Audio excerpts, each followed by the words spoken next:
தோணும். நான் காரில் போயிட்டுருப்பேன், அவன் நடந்து போவான், பாதி இடத்துக்கு நடந்து போவான். எப்படா இவன் வந்து வச்சுருக்கான், ஆனால் பெட்ரோல் செலவாயிடுமே, நம்ம இதுக்கு நடந்து போய்க்கலாம். நம்ம இப்போ தான் கொஞ்சம் டெவலப் ஆகி வந்துகிட்டு இருக்கோம். ஸோ அவங்கள நல்லபடியாக செட்டில் பண்ணிட்டோம். நம்ம டெவலப் ஆகிடுவோங்கிற ஒரு நம்பிக்கை தான். கொஞ்சம் கொஞ்சமாக நம்ம சேர்த்தா தான் நம்மளால் அடுத்த லெவலுக்கு போக முடியும். ஐயோ எனக்குன்னா எதுனாலும் உடனே உடனே வரானே, அவனுக்குன்னு ஒன்றுமே செஞ்சுக்க மாட்டேங்கிறான் லைஃப்பில். அந்த நெருடல் வந்து என்னை விட்டு இன்னைக்கு போகும்னு எனக்கு தெரியல சார். அது என்னமோ தெரியல போ. ஆனால் அவங்களுக்குன்னு வரப்போ எங்கே நம்மளால் ஒரு எனர்ஜி கிடைக்குது, செஞ்சிடலாம். இப்போ தங்கச்சி நீ காரில் போகணுன்னா அடுத்த நிமிஷம் எங்கேயோ பணத்தை பெரட்டி காரை ரெடி பண்ணி அழைச்சிட்டு போயிடலாம். என்னென்ன சொல்கிறோம் பாருங்க.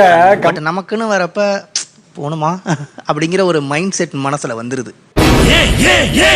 அவங்க லைஃப் அவங்க வாழணும்ல, இதுதான் அவங்களும் சந்தோஷமா வாழற பீரியட். இது விட்டு போச்சுன்னா அடுத்து. ஓ நீ அப்படி வரியா? இப்போ நீங்கள் இப்பயே ஒரு லிஸ்ட் கொடுத்துருங்க, எனக்கு இந்த செய்முறையெல்லாம் நீ செய்ய வேண்டாம், ஒன்றை பார்த்துக்க.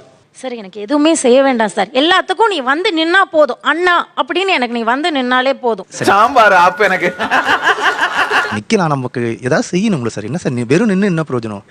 அவனுக்கு என்ன ஃபீலிங்னா சார், எப்படி அவங்க பொண்ணுக்கு வந்து செய்யறது ஒரு இம்பார்ட்டன்ட்டோ அந்த மாதிரி அவன் என்ன நினைக்கிறான். இருக்குமோ ஒருவேளை, இருக்குமோ இருக்குமோ ஒருவேளை, இருக்குமோ.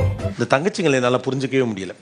ஒன்று ரைட் ராயலாக எதுவும் செய்யாதன்னு சொல்லுங்க, சரி ஒன்றும் செய்ய வேணான்னு ஒரு முடிவு அங்கே வாங்கலான்னா வாய்ப்பு இல்லை ராஜா, வாய்ப்பு கிடையாது. அவன் பொண்ணுக்கு செய்யற மாதிரி அவன் செய்யணும்னு நினைக்கிறான் சார் அப்படிங்கிறது. அடுத்து என்ன ஃபங்க்ஷன் வருது உங்களுக்கு? அடுத்தது பாப்பா ஏஜ் அட்டன் செகண்ட் அதுதான். இது என்ன பிரமாதம்? இது விட பெசலைட் ஒண்ணு இருக்கு, கூவுடா. இதுல என்னெல்லாம் செய்ய வேண்டாம் உங்க அண்ணன், அல்லது இவ்வளவு செய்ய போதும் இப்பயே சொல்லிருங்க. சரி எனக்கு எதுவுமே செய்ய வேண்டாம். இப்படி சொன்னா ரொம்ப நல்லவன் போல பேசாங்க, எரிச்சலா இருக்கு. எனக்கு அதாவது ஒரு புடவை எடுத்து கொடுக்கட்டும் சார், அது போதும் சார் எனக்கு. உனக்கு என்னப்பா நீ பைத்தியம், நீ என்ன வேணாலும் பேசலாம், நாங்க அப்படியா? இப்போ உங்க தங்கச்சி பொண்ணு ஏஜ் அட்டன் பண்றப்ப நீங்க என்னெல்லாம் செய்யற ஐடியால இருக்கீங்க? ஒரு 10 பவுன் நகை போடணும், 21 சீர் வைக்கணும், தட்டு சீர் வைக்கணும், நல்ல கிராண்டா புடவை. நம்ம குடும்பத்துக்கு இதெல்லாம் தேவையா கோபி? இப்போ நீங்க யோசிக்கலேன், ஒரு 2 பவுன் செய்யலாம், நியாயம் இருக்கு. அடுத்தது காலேஜ் போறப்ப செய்யலாம், அதுக்கடுத்து நல்லது கெட்டது தாய்மாமங்கிறப்ப உங்கள்கிட்ட வந்து கேட்கும், நீங்க செய்யலாம். அதான் போய் கேட்டுன்னு வந்துடுறோம். அதோட கல்யாணத்துக்கு செய்யலாம், அந்த பிள்ளைக்கு ஒரு பிள்ளை பிறக்கும் அதுக்கு செய்யலாம். இவ்வளவு வாய்ப்பு இருக்கு இல்லையா? இன்னைக்கு 10 பவுனுங்கிறது ஒரு கல்யாண செலவுங்க. 50,000 ரூபா ஒரு பவுனு, 5 லட்ச ரூபா. நீங்க சொல்றது கணக்கு 21 தட்டு. எனக்கு தெரிஞ்சு இப்போதைக்கு 7 லட்ச ரூபாய்க்கு வச்சிருக்கீங்க. 7 லட்ச ரூபா பட்ஜெட்டுமா, இது தேவையா? ஆனா இது புதுசா இருக்குனே, புதுசா இருக்கு. இப்படி தேவையில்லை சார், புடவையோட வந்தா போதும், நகை வேண்டாம் எனக்கு. அட்லீஸ்ட் ஒரு 2-3 பவுனாவது போடணும்ல நம்ம. ரோசா பிள்ளைய ரொம்ப அற்புதமா வளர்த்திருக்கமா. இப்போ நான் சம்பாதிக்கிற என்னால் எதுவாக இருந்தாலும் பெரட்டி என்னால் செய்ய முடியும். இது எதுவாக இருந்தாலும் பண்ண முடியும். இன்னும் கொஞ்சம் காலங்கள் போக நம்ம சம்பாதியம் கம்மியாகும். நான் என்ன சொல்றேன்னா, நீ இப்பயும் செய்ய வேண்டாம் அப்பயும் செய்ய வேண்டாம், இப்ப இருக்கிறத வச்சுட்டு நீ ஹாப்பியா லைஃபை லீட் பண்ணு. சொல்றாங்கல்ல, அப்ப நீங்க கேட்டுக்கங்க. அண்ணே நீ நல்லாரு, முறைக்கு செய்ய வேண்டிய செய். தாய் மாமா முறைக்கு புடவை எடுத்து கொடு. என்னம்மா நீங்க இப்படி பண்றீங்களாமா? ஆனா ஒரு 2 தட்டு வச்சுக்க, ஒரு பவுனு செய்ய நியாயங்களா. ஆனா இது ஒரு கல்யாணத்துக்கு செய்யறது 10 பவுனு அப்படிங்கறதெல்லாம் நான் அப்படியே ஷாக் ஆயிட்டேன். அப்புறம் ஏங்க 10 பவுன்லாம் மார்க்கெட்ல இல்ல. நீங்க பாட்டுக்கு எல்லா தாய்மாமனும் கிளம்பிடாதே, தங்கச்சி எல்லாம் அந்த அண்ணெல்லாம் பாரு 10 பவுன் மினிமம் போறாதே, கிளப்பி விட்டீங்கன்னா அண்ணங்களாம் செத்தாங்க. சோலி முடிச்சு நீங்க பாட்டுக்கு அசால்ட்டா 10 பவுன் போயிட்டு அவன் இஎம்ஐ கட்ட முடியாம பாரு. அப்ப என்ன நினைச்சிருவாங்கன்னா, ஓ அப்ப பொண்ணு வயசுக்கு வந்தா 10 பவுன் போடணும் போல் இருக்குன்னு எல்லா தங்கச்சியும் நினைச்சிருச்சுன்னு வச்சுக்கோங்க. ஆமா, இவர் ஓவர் பாசத்துல இருக்கிறாரு. இது நம்மளுடைய ஸ்டாண்டர்ட்ஸ் கிடையாது. Don't worry. எப்பெல்லாம் அண்ணனை பார்த்து நல்லா இருக்கேனே அப்படின்னு கேட்க தோணுது. இருக்குமோ ஒருவேளை, இருக்குமோ இருக்குமோ ஒருவேளை, இருக்குமோ. சென்ட்ரல் கவர்மெண்ட்ல ஒர்க் பண்ணிட்டு இருக்காங்க. அப்பப்ப வேற இடத்துல கான்ட்ராக்ட்ல தான் ஒர்க் பண்றாங்க. அப்பப்ப வேற இடத்துல போடுவாங்க. நல்லா சாப்பிடுறாங்களா என்னன்னு கூட தெரியாது. பசி காதலிக்குது, கண்ணு தெரியலையே, நான் என்ன பண்ணுவேன்? ஹோட்டலுக்கும் செலவு பண்ற ஆள் கிடையாது. சாப்பிடுவோம் சார், சம்டைம்ஸ் கிடைக்கிறத வச்சு அட்ஜஸ்ட் பண்ணி சாப்பிட்டுப்போம். முன்னாடி விட குறைஞ்சிடுச்சு சார். நாங்க சின்ன பிள்ளையில வந்து சாப்பாட்டுக்கெல்லாம் கஷ்டம் இல்லை, நல்லா சாப்பாடுலாம் நல்லா சாப்பிட்டோம். ஆனா இப்ப வந்து சுத்தமா அப்படி போய் வந்ததுல இருந்து சாப்பிடவே மாட்டாங்க. அம்மாவுமே இல்லைம்மா அவன் அவ்வளோதாம்மா சாப்பிட்றான், நான் வீட்டுக்கு போயிருந்தா கூட இல்லை எனக்கு அதுவே பழகிடுச்சு அவ்வளோதான், அதுக்கு மேலே என்னால் சாப்பிட முடியல இப்பெல்லாம் நினச்சா கூட.